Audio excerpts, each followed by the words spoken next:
Baik pemirsa, sebelum nanti kita akan lanjutkan perbincangan dengan para narasumber, kami akan bawa Anda terlebih dahulu untuk bisa mendengarkan kesaksian, mendengarkan kisah yang akan disampaikan oleh Bapak Rukiman. Ini merupakan Ketua RW 5 Gintungan Kelurahan Bandungan. Selamat malam Pak Rukiman.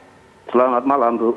Baik, Pak Rukiman, apakah selama ini tidak pernah melihat sesuatu yang mencurigakan terjadi di sekitar villa tersebut atau bahkan mungkin di villa itu sendiri, Pak? Ya, untuk akhir-akhir ini villa itu kelihatan sepi. Apalagi selama pandemi ini tidak ada penyewa satupun. 3 bulan terakhir villa itu direnovasi. Baik, sebelumnya Pak, di masa-masa sebelumnya, karena memang ini terjadi sejak tahun 2011, apakah mungkin di daerah-daerah tersebut Pak Rukiman sempat mendapatkan info yang mencurigakan aktivitas di malam hari mungkin Pak? Ya, tidak pernah. Tidak pernah. Baik, tapi kemudian Pak Rukiman sering melihat ada orang asing mungkin di sekitar sana atau mungkin tinggal di sana tapi selain penyewa villa yang memang dimaksudkan untuk berlibur, Pak? Belum pernah. belum pernah melihat, ya belum. Belum pernah. Pak Rukiman mungkin bisa diceritakan sebelum masa pandemi dan juga mungkin sebelum masa renovasi, kondisi villanya, kegiatannya apa Pak sebenarnya yang ada di sana? Atau mungkin bisa bercerita siapa pemilik villa tersebut? Ya, untuk akhir-akhir ini setelah tahun 2010 itu kelihatannya memang villa itu sepi. Untuk pemilik villanya Pak Santoso itu warga dari Kota Semarang. Pemilik villanya sering Pak menyambangi tempat itu? Enggak tahu Bu, enggak tahu. Baik. Nah, ini masyarakat bagaimana Pak reaksinya ketika kemudian Densus 88 ini membongkar bahwa wah ada pelatihan generasi muda teroris di sana Pak? Iya, masyarakat kaget, tidak menyangka kalau di sekitar sini ada wilayah untuk pelatihan teroris itu. Warga juga tidak menyangka kalau ada kegiatan dari tahun 2011 sampai 2018, tidak menyangka itu. Jarak antara villa tersebut dengan villa-villa lainnya atau mungkin rumah-rumah lainnya atau mungkin pemukiman warga itu seperti apa Pak? Sehingga kemudian warga tidak mendeteksi apapun. Oh iya, kalau dari warga sekitar 100 meteran Bu. Sekitar 100 meter itu dari warga, kalau deretan villa-villa banyak berdampingan di situ. Baik, untuk jalan Pak, jalanan di sekitar villa tersebut sebenarnya cukup terbuka untuk siapa saja bisa lewat yang berada di kawasan tersebut atau seperti apa Pak? Itu jalan masuk kampung ke lingkungan Gintungan itu, termasuk jalan ramai ya itu. Sebenarnya jalannya ramai ya Pak ya? Iya. Pagi, siang, malam ramai terus Pak? Iya ramai terus itu. Nah, adakah mungkin pengamanan dari warga Pak di sekitar villa tersebut atau sekitar daerah tersebut Pak? Tidak ada. Tidak ada ya Pak ya? Tidak ada. Jadi memang sebenarnya Pak Rukiman selaku Ketua RW dan juga warga sekitar cukup kaget ketika mendengarkan fakta ini? Cukup kaget. Baik, Pak Rukiman terima kasih Pak sudah berkenan untuk berbagi cerita dengan kami. Sekali lagi terima kasih untuk waktunya. Selamat malam Pak Rukiman. Baik, kita sudah dengarkan Pak Al-Khaidar. Jadi warga tidak bisa mendeteksi apapun, tidak mencurigai apapun terjadi. Tadi juga bahkan sempat saat saya berbincang-bincang dengan Pak Al-Khaidar juga Pak Beni saat jeda ini berkata bahwa manajemen dari JI ini cukup bagus sehingga menyiapkan generasi mudanya dengan rencana yang begitu matang, bahkan di setiap ponpes-ponpes tertentu yang terafiliasi ada kelas khusus bagi mereka untuk dipersiapkan. Silakan Pak Khaidar tanggapannya. Ya, memang organisasi Jamaah Islamiyah ini memang organisasi yang cukup luar biasa ya. Jika dibandingkan dengan organisasi jihad lainnya seperti JAD misalnya ataupun organisasi-organisasi yang lain lah. Itu sangat tradisional mereka. Kalau yang organisasi JI ini, Jamaah Islamiyah ini, itu sangat modern dan sangat maju dan mereka menerapkan prinsip-prinsip ilmu manajemen yang terbaru lah. Dan ada 4 doktor dari Malaysia pada waktu itu memang men-setting manajemen organisasi Jamaah Islamiyah itu secara sangat bagus. Dan oleh karena itu pada waktu itu sekitar tahun-tahun 93-94 saya di Malaysia, saya melihat bahwa jamaah ini bukan jamaah pengajian biasa. Ini adalah korporasi jihad. Jadi pengelolaannya itu sangat rapi, sangat bagus, sangat ini begitu. Cuman saja memang ketika sampai di Indonesia itu agak sedikit berantakan, mungkin karena penerapannya ketika di setting di sana di Malaysia itu sangat bagus, tapi ketika dibawa ke Indonesia mengalami proses sinkretisasi ya, dan agak bercampur lah dengan sistem manajemen tradisional di Indonesia. Tapi secara garis besar pengelolaan organisasi ini sangat kuat dan mereka memang mengambil sumber-sumber yang sangat meritokratis ya, dalam pengertian bahwa lulusan-lulusan terbaik dari Ponpes yang ada di dalam jaringan mereka, ada sekitar 32 Ponpes yang ada di Jawa Barat, di Jawa Tengah, Jawa Barat dan juga Yogyakarta. Itu mereka nanti merekrut orang-orang yang terbaik. Tidak hanya Ponpes sebenarnya, lembaga yang menjadi sumber mereka, tapi juga ada ormas-ormas.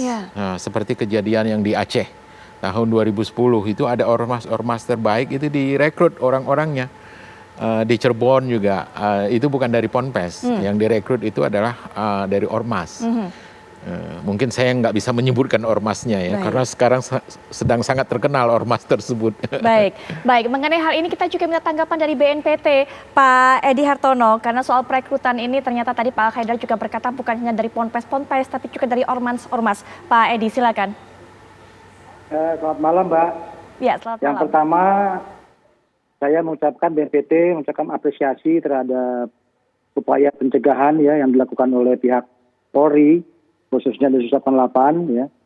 Memang masalah jemaah Islamiyah ini sudah bertahun-tahun ya diikuti oleh aparat penegak hukum, ini merupakan kerja keras penegak hukum, di mana sejak ditetapkan tahun 2008 JI sebagai organisasi terlarang ya.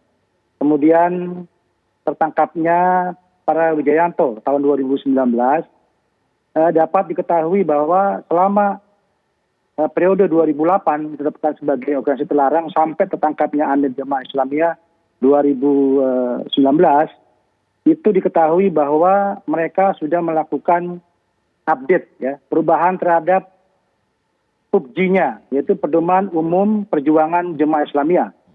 Nah, di sini digambarkan sebelum nanti kami menjelaskan masalah pelatihan tadi, mereka mengembangkan strategi-strategi ya, seperti yang pertama adalah mereka mengembangkan namanya Aji Tun Pastos namanya, yaitu mereka membuat seperti kayak SOP gitu, seperti standar operasional prosedur bagi jemaahnya untuk melaksanakan menjalankan organisasinya. Contohnya seperti misalkan mereka menjalankan organisasi secara sel terputus atau clandestine, tapi bagaimana biar mereka tetap berkomunikasi, tetap di bawah kendali amirnya gitu. Kemudian yang kedua, bagaimana melindungi jamaahnya ketika akan melakukan operasi jemaah Islamiyah itu melalui sarana komunikasi misalkan. Nah, mereka ada kiat-kiatnya untuk melakukan bagaimana mengcounter supaya tidak ketahuan oleh aparat. Kemudian yang kedua, strategi tamkin. Tamkin itu membangun kekuatan secara komprehensif.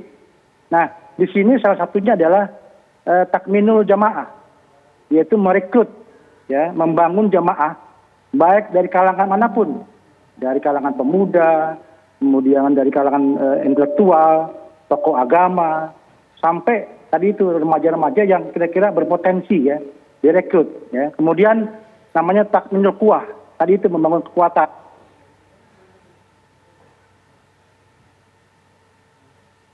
Membangun kekuatan tadi itu, membangun tim-tim kecil. Jadi yang disampaikan oleh pihak Polri, ya, membangun tim kos tadi, tim pelatihan tadi, bahwa mereka dipilih. Jadi tidak ujuk-ujuk dipilih menjadi tim inti tadi itu. Mereka dibikin grup antara 8 sampai 10 orang, ya, untuk tadi itu, Pak, menyasar kelompok-kelompok atau pemerintah yang dianggap togut tadi itu, Mbak. Ya, gitu, Mbak. Baik. Sesudah SDM ini kemudian didapatkan, pemirsa, kemudian mereka yang direkrut ini dilatih. Untuk pelatihan ini juga biayanya tidak sedikit, 65 juta per bulan biaya yang dibutuhkan. Sementara untuk bisa mengirim 10-12 orang untuk bisa mengikuti pelatihan atau pendidikan militer di Suriah dibutuhkan biaya sekitar 300 juta rupiah. Nanti mungkin Pak Rusdi bisa cerita lebih lanjut mengenai hal ini dari hasil pemeriksaan saksi-saksi. Tentunya setelah jeda berikut ini, termasuk kita akan dengarkan tanggapan dari Pak Beni, Pak Al-Khaidar, dan juga Pak Edi mengenai pendanaan yang dimiliki oleh Jamaah Islamiyah sehingga bagaimana proses regenerasi mereka masih bisa berjalan dengan kuat. Sesaat lagi. Kita lanjutkan perbincangan pemirsa untuk melihat sebenarnya aliran dana yang mengalir kepada Jamaah Islamiyah ini dari mana sumbernya. Pak Rusdi mungkin bisa berikan keterangan mengenai hal ini. Karena kalau tadi juga sempat kita dengarkan apa yang disampaikan Pak Argo dalam konferensi pers, per bulannya ini butuhnya lebih kurang 65 juta rupiah. Sementara kalau mengirim 10-12 orang ke Suriah sekitar 300 juta rupiah. Bukan angka yang kecil tentunya. Pak Rusdi silakan. Kita pahami bersama bagaimana mengelola organisasi dan juga mempertahankan organisasi tentunya salah satunya membutuhkan biaya, dana. Oleh karena itu, organisasi ini senantiasa berpikir bagaimana memenuhi kebutuhan dana tersebut. Berdasarkan keterangan dari para narapidana yang kita tangkap, mereka mendapatkan dana dari pertama kegiatan pengajian. Biasa mereka gelar pengajian-pengajian dan selesai kegiatan pengajian, maka akan ada infak. Ini salah satunya. Lalu yang kedua, itu ada iuran wajib. Iuran wajib dari seluruh anggota Jamaah Islamiyah, yaitu 5% dari penghasilan mereka per bulan. Ini mereka kumpulkan. Ini menjadi sumber dana mereka. Kemudian ada fenomena yang baru lagi ketika Densus menangkap tersangka Z dan UL pada bulan November Desember 2020 terungkap sumber pendanaan yang lain lagi dari Jamaah Islamiyah, yaitu dengan munculnya kotak amal dengan jumlah yang cukup signifikan yang tersebar di 12 wilayah, ada di Jakarta, Lampung, Surabaya, Malang, Semarang, Yogyakarta, Temanggung, kemudian juga ada di Sumatera, Pati, Magetan, sampai ke Ambon. Ini sumber-sumber daripada pendanaan organisasi itu sendiri. Jadi kalau Joko Priyono mengatakan sekarang lebih kurang 6.000 simpatisan dan anggota Jamaah Islamiyah tersebar. Kalau satu orang saja membayar 100.000, bertemu dengan 6.000, ini kan sudah 600 juta. Maka apabila satu bulan terkumpul 600 juta untuk membiayai satu bulan pendidikan 65 juta, tentunya ini bukan sesuatu masalah. Kira-kira ini Mbak yang bisa kita ungkap sumber daripada dana untuk mengelola atau mempertahankan eksistensi organisasi Jamaah Islamiyah. Baik, Pak Beni melihat adanya perbedaan mengenai sumber aliran dana dari Jamaah Islamiyah yang dulu dan sekarang? Saya melihat ada pergeseran.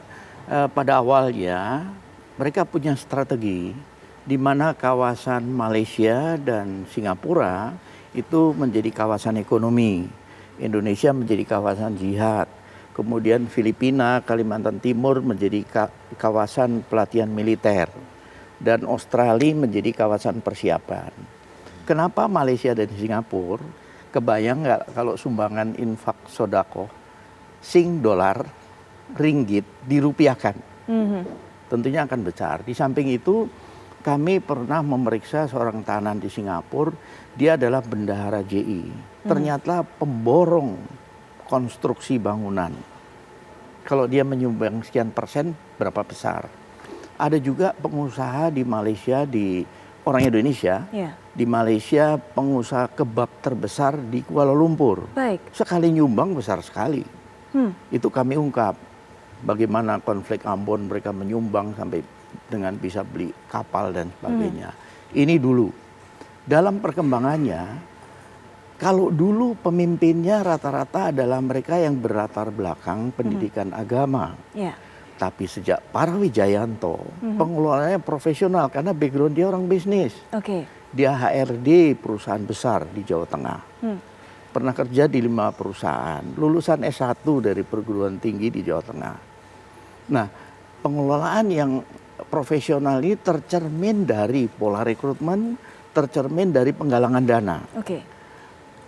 Ada kebun sawit, ada tambang, ada bengkel senjata, di samping sumbangan-sumbangan tadi, plus memanfaatkan peluang lewat kota amal. Artinya kelihatan ketika seorang pimpinan punya background bisnis atau punya background dari dunia usaha, maka cara pengelolaan perusahaan, pengelolaan organisasinya sama dengan dia mengelola satu perusahaan. Nah, ini tercermin sejak Parawijayanto.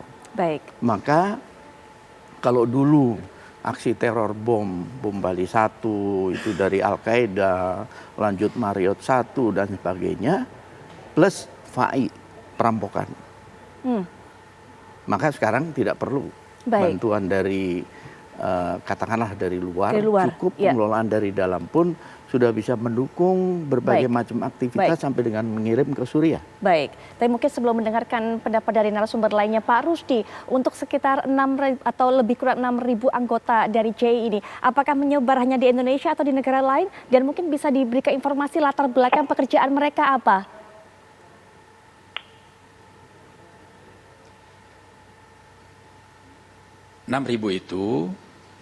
itu yang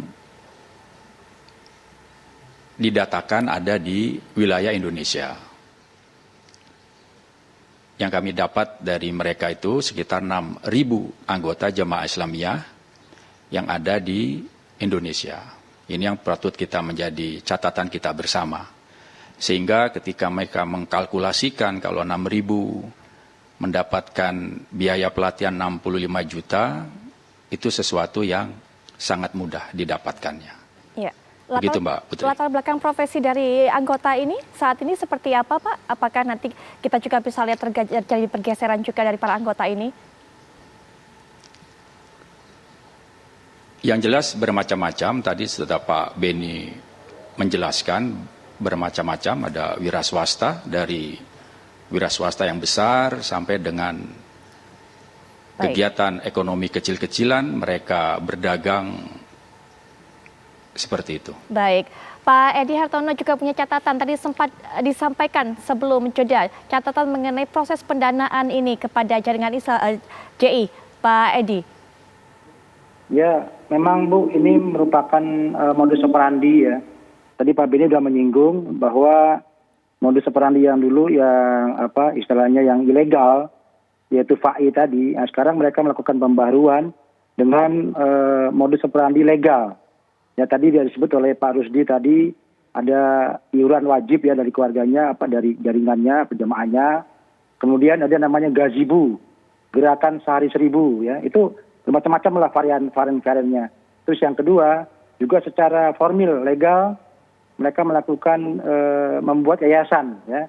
Yayasan ini modusnya 2, mereka bisa online dan offline. Kalau online mereka membuat website di mana mereka memberikan program-program yang memang betul ada untuk memberikan donasi kepada bencana alam, kemudian kepada kaum duafa. Tapi di balik itu, ya sebelum mereka melaporkan ke Basnas, ya karena ini resmi, mereka sisihkan dulu uang tersebut sekitar 60% untuk dana donasi, 50%-nya lagi untuk kepentingan organisasi jemaah Islamiyah. Dan mereka juga menyebar kotak-kotak amal. Tadi yang hasil penyidikan daripada Densus 88 itu sudah 20.000 lebih.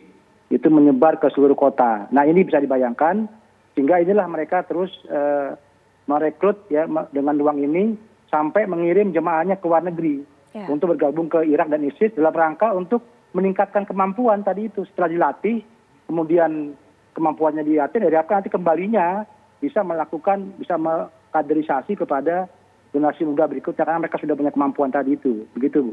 Baik, Pak Al-Khaidar, mungkin penutup bisa berikan sorotan ataupun catatan tersendiri mengenai pendanaan saat ini bagi JI. Ya, memang luar biasa sekali nih JI ya. Dalam masalah, tidak hanya dalam masalah indoktrinasi terhadap anggota-anggotanya, tapi juga bagaimana dia mengumpulkan dana. Zakat, infak, sedekah itu adalah model-model tradisional, dan itu memang dicapai dari anggota-anggota yang internal. Jadi banyak agnia ataupun jamaah-jamaah mereka yang berada di Malaysia dan Singapura seperti yang disebutkan oleh Pak Benny tadi. Tapi ada juga yang eksternal seperti FAI ya, dengan cara perampokan terhadap toko-toko ataupun tempat usaha non-muslim. Dan kemudian satu lagi adalah crowdfunding. Crowdfunding ini memang sudah dirumuskan sejak lama sebenarnya, sejak tahun 92 oleh JI di Malaysia, dan yang merumuskannya itu kalau saya tidak salah itu Dr. Musa begitu. Nah, dia sudah menerapkan itu dan sampai sekarang ini masih berlaku.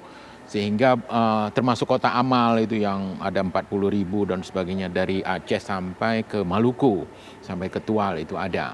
Dan ini menunjukkan bahwa organisasi ini sesuai dengan apa yang disebut oleh Victor Turner sebagai Millenarian Organization, Millenarian Movement, gerakan millenarian, gerakan mesianik, bahwa mereka itu berdasarkan keyakinan agama, ya, atau faith-based organization, FBA ya, FBO gitu disebutnya dalam bahasa dalam ilmu politik ya. Tapi dalam antropologi kami menyebutnya Millenarian Organization, Millenarian Movement, gerakan millenarian. Dan gerakan millenarian itu kita nggak perlu takut ini, seperti JI sekarang ini nggak perlu takut. Memang yang ditemukan itu banyak, yang dilatih banyak, seakan-akan mengerikan sekali kan, apalagi dilatih samurai, katana dan sebagainya. Tapi nggak perlu takut, karena secara teoretik mereka itu adalah bukan lagi jadi organisasi teroris, mereka sudah menjadi organisasi millenarian. Nah, organisasi millenarian itu rata-rata menurut Victor Turner itu nggak ada yang berhasil kecuali yang ekspresif pragmatik. Ada 4 tipe dia organisasi itu. Nah, organisasi JI ini termasuk organisasi yang pseudo birokratik namanya. Pseudo birokratik itu sangat maju seperti yang tadi, tapi dia tidak bisa berkembang. Nggak bisa berkembang menyeluruh sampai mendunia, itu nggak bisa. Baik. Karena dia ada keterbatasannya. Jadi apalagi sekarang ini dia semakin lama semakin turun. Bahkan buat bunker, ada strategi tamkin seperti yang dibicarakan oleh Pak siapa tadi, Pak Kadit Pak BNPT ya. Itu menunjukkan bahwa organisasi ini semakin menurun. Ya. Nggak seperti yang dulu itu mereka lebih maju lah, agak pragmatis. Kemudian turun lagi ke pseudo birokratik. Yeah. Sekarang ini mungkin akan turun lagi menjadi eklesiastikal, dan lebih parah lagi kalau nanti turun menjadi organisasi yang seremonial. Dan itu banyak sekali organisasi keagamaan yang sekarang ini walaupun mereka berbicara tentang khilafah, tapi organisasinya sangat seremonial, sangat eklesiastikal. Sangat nggak perlu ditakuti, itu pasti nggak akan berhasil. 5.000 anggotanya pasti pecah, 10.000 anggotanya pasti ribut, 100.000 anggotanya pasti berantakan. Jadi nggak perlu kita khawatir.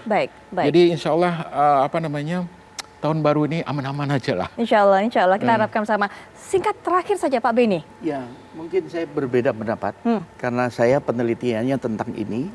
Satu. Kedua, kami tahu persis strateginya. Justru ancamannya lebih serius karena lebih sistematis, lebih mempertimbangkan situasi, dan mereka punya agenda. Itu catatannya. Jadi justru sebaliknya, kapasitas kami sebagai Kompolnas tentunya mendorong bagaimana penguatan Densus, karena ancaman di depan mata sangat serius. Buat apa mereka latihan? Tentunya ada target. Belum lagi bagaimana mereka ada tahapannya, membangun kekuatan, menggunakan kekuatan baru menuju tegaknya target mereka, khilafah. Inilah yang harus dipahami masyarakat untuk waspada. tadi kenapa sampai kecolongan lurah pun nggak tahu. Berarti tidak kepedulian terhadap lingkungan. Apakah ada patroli, apakah juga ada kepedulian dari katakanlah RT RW setempat untuk mengecek apa aktivitas di dalam dan sebagainya.